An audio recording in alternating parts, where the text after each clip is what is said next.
Hurmatli do'stlar, zavod ichkarisiga tashrifimiz boshlandi. Qiziqarli kadrlarni qo'yib boramiz. Hurmatli do'stlar, hozir Soli zavodini eshigini tagida turibmiz. Ichkarida ish jarayoni ketyapti. Va ichkarida kadr qo'yish taqiqlangan ekan. Hamma zavodda o'zining siri bo'ladi. Eng zo'r fishkasi bor ekan. Zavod 70% avtomatlashgan, 30% inson omili. Asosiy platalar faqat robotlarda yig'ilar ekan. Kirish eshigi izolyatsiya qilib, maxsus kiyim kirib ketyapmiz. Hurmatli do'stlar, demak, hozir zavodni bizga tanishtirishyapti. Ichkari to'liq avtomatlashgan, invertor yig'ish jarayonlari ketyapti. Davom etamiz. Umumiy bularda monitoringi bor ekan. Yillik 80 gigavat chiqarish quvvatiga ega zavod. Ushbu joy. Bir yilda bitta zavod 80 gigavat. Shunaqa zavodda yana ikkita bor ekan. Tasavvur qilishlaring uchun 80 uchun ko'paytirib ko'rish kerak. Zavod ishlab chiqarilishi, общий quvvati juda ham zo'r. Asosiy avtomatlashgan.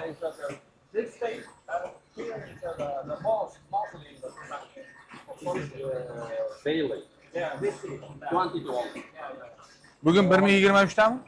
Bu yerda mana monitoring sistemasini ko'rsatib turibdi. Hamma ma'lumot shu yerdan kontrol qilib tursa bo'ladi. Bu yana bazaga, serverga ham jo'natilib, o'zlari kontrol qiladi. Bu faqat monitoring ko'rish uchun ekan. Qancha ishlab chiqarilyapti, qaysi modellardan qanchadan chiqyapti. Hammasi to'liq mana shu monitoring sistemasi orqali ko'rib, shunaqa ishlab chiqarish jarayonini ko'rib ko'rsa bo'ladi. Bugun nechta ishlab chiqarildi shunda aka? Maxim, can we check today how many pieces here till this moment produced already? Bugun 1000 ta, bugun hozirgi paytgacha 1042 ta dona invertor ishlab chiqarilgan. Yana kun davomi 6 gacha ishlash davom etadi. Hozirgacha 6042 ta. Bu faqat tomosha qilish uchun emas, shu ishlab chiqarish jarayonidagi prosessni kontrol qilish uchun ham foydalaniladi. O'sha ishlab chiqarish jarayonida qaysi modellarda, nima, qaysi tranzistorlarda nima muammo bo'lib turibdi, hammasini to'laqonli ko'rsatib beradi. 100% avtomatlashtirilgan checking sistemasi ekan. PCB board.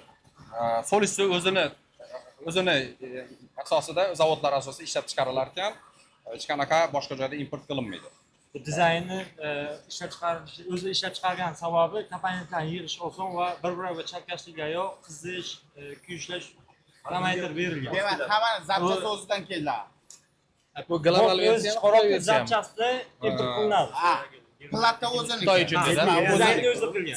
O'ziga yaxshi sifatli garantiyali qilib. Bu o'sha ichki bozor uchun alohida PCB boardlar, tashqi bozor uchun alohida PCB boardlar ishlab chiqariladi. This is just for one model. You know, we have a lot of models, different models have different sizes. Yes. Bu bitta modelni PCB boardi pochkalangan 10 ta donadan keladi. Har bitta modelga alohida shunaqa PCB boarddan ishlab chiqariladi. Demak, hurmatli do'stlar, ichkaridagi ishlab chiqarish jarayonlarini to'liq ko'zdan kechiryapmiz. Bizga Michael degan zavod xodimi hamda o'zbekistonlik mutaxassis yordam beryapti. Bitta hozir PCB boardlarini, ya'ni platalarini ishlab chiqarish jarayonlaridan tanishyapmiz. Eng ko'zga ko'ringan brendlar, demak, nomdor brendlardan, mahsulotlardan foydalanadi. Yapon texnologiya, Amerika texnologiya va o'zlarini Solis, Jinlong texnologiyasidan ham foydalanishar ekan. Bu apparat mashina texnikalarimiz o'sha boyaga ko'rsatgan PCB boardlarni hammasini avtomatik ravishda 100% avtomatlashga shu yerdan tortib ketadi va u yoqdan tayyor holatda chiqaradi.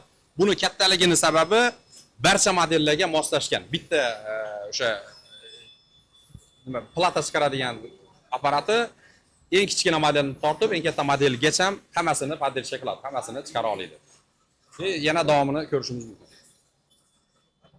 Hop, PCB boardlarni o'sha ishlab chiqarish jarayoni boshlandi. Bu yoqda kesish jarayoni va qaysi burchagiga qaysi tranzistor, qaysi chiplarini qo'yilishi hammasi ko'rsatib o'tiladi, kesib tayyorlanadi va bu yerda mana bu joyda hammasi qo'yib keyin ketib o'tadi va monitorida har bitta PCB boardni qanday ishlashini har birini tekshirib chiqadi va qandaydir muammo bo'ladigan bo'lsa hammasini ko'rsatib turadi. SMT mashinalarimiz bu yoqda o'sha chiplarni, mikrosxemalarni hammasini birma-bir terib chiqadigan apparat va juda tez. Hurmatli do'stlar, demak PCB bordlarni shu yerda ishlab chiqarish va uni tekshirish hamda oxirgi realizatsiya qilish apparatlari ham shu joyda. Apparatlarning kattaligi har bir model uchun moslashgan. Bundan tashqari 8 sekundda 150 ta komponentni payat qilib o'sha PCB ga joylashtiradi. 8 sekund juda ham tez degani. 150 ta dona. 150 dona. Juda ham tez. Zavodni ichki foydasi uchun texnikalarni ko'rsatganimiz yo'q, lekin tanishtirib borishga harakat qilyapmiz. Lekin shu platalarni ishlab chiqarib turgan texnikalarning firmasi Panasonic ekan. Bunga ham alohida e'tibor berasiz. Xuddi shunaqa liniyadan bu zavodimiz o'zida 80 ta bor ekan. 80 dona. 80 ta xuddi shunaqa liniya bor. Bitta apparat, bitta mashina emas.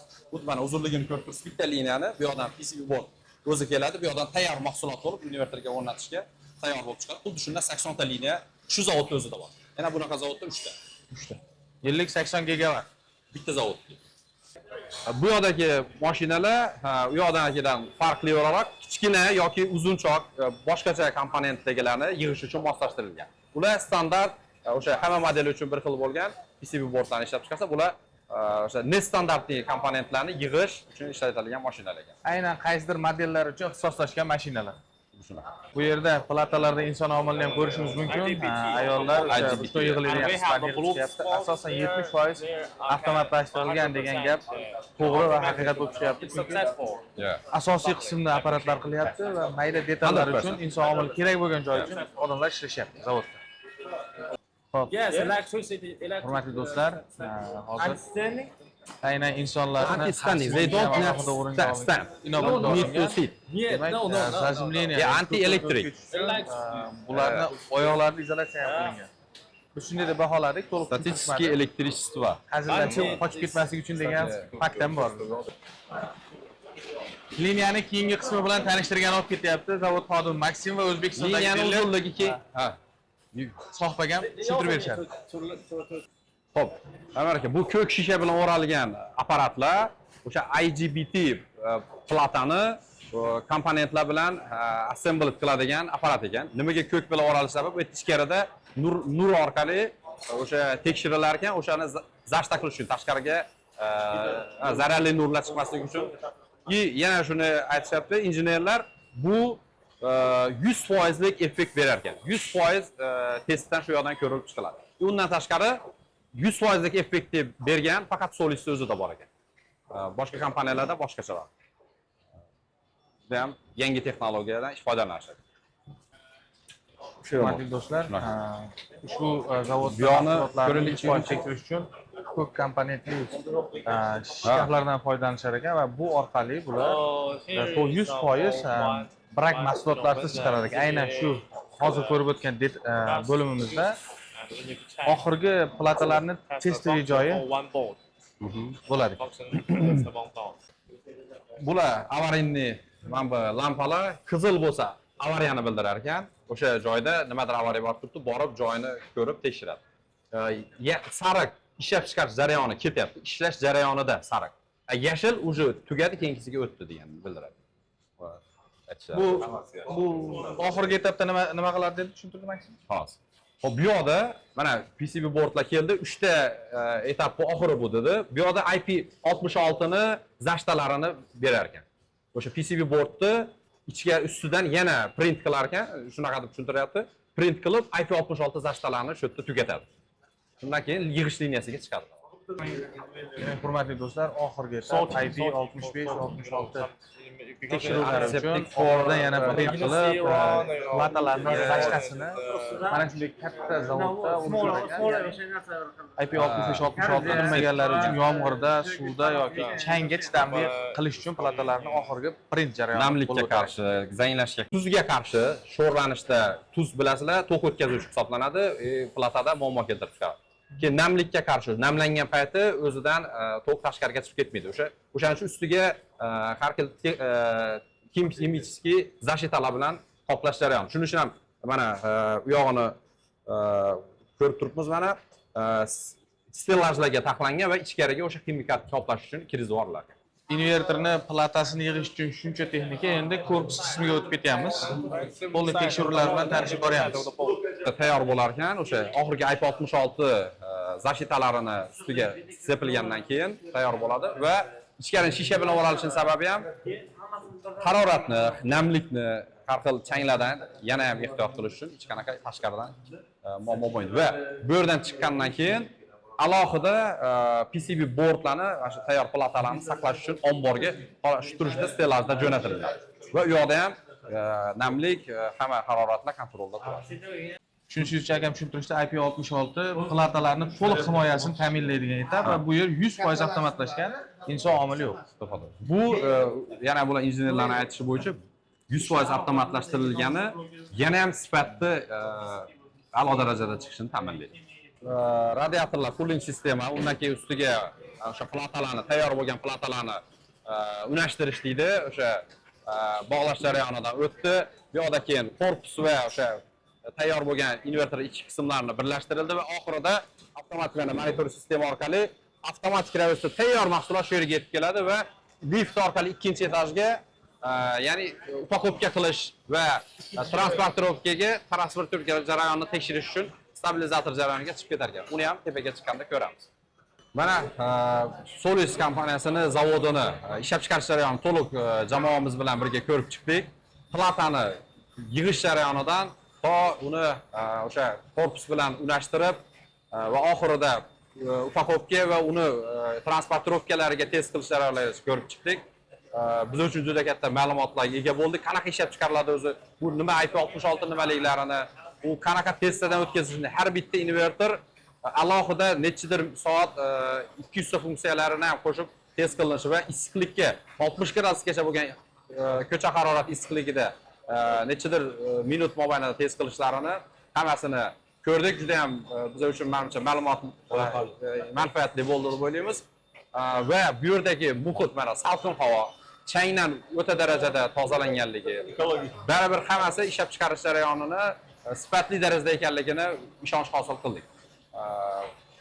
Hammaga yaxshi bo'ldi, hammaga Solis jamoasiga ham, buni tashkillagan tashkilotchilarga ham alohida rahmat. Sizga ayniqsa aka, shuncha odam topib. Endi biz buni sotadigan bo'lsak, bemalol ishonaveramiz. Klientga o'zimiz ko'zimiz bilan ko'rib kelgan narsani tavsiya qilishga. Endi biz shu sohani odamlar bilardik bu narsani, videolardan ko'rganmiz, lekin mana ko'zimiz bilan kelib ko'rdik va buni klientlarga ham, dilerlarga ham, yangi o'rnatmoqchi bo'lganlarga ham tavsiya qilsak bo'ladi. Mana qanaqa darajada ob'yomda ishlab chiqarilayotgani. Ya'ni ishonchli darajalar o'ta balandligini ko'z bilan ko'rdik. Rahmat Solis kompaniyasiga va sizga ham. Sog' bo'linglar, hammaga rahmat. Juda ham zo'r sayohat bo'ldi. Demak, hurmatli do'stlar, hozir zavodning ichi bilan to'liq tanishib chiqdik. Hamma ko'rganiga ishonadi degan gapda. Endi sizga mabodo Solis invertorlari kerak bo'lsa, Volt Energy firmamizdan xarid qilishingiz mumkin. Biz ko'zimiz bilan ko'rdik, 100% sifatga va 100% himoyalangan invertor ekan. Sizga tavsiya qilib qolamiz Solis invertorlarini ham. Solis jamoasiga va tashkilotchilarga alohida rahmat. Xonadoningizga invertor tanlashda adashmang, biz bunday mahsulotlarni hali ko'pini ko'rsatamiz sizga. Sog' bo'ling.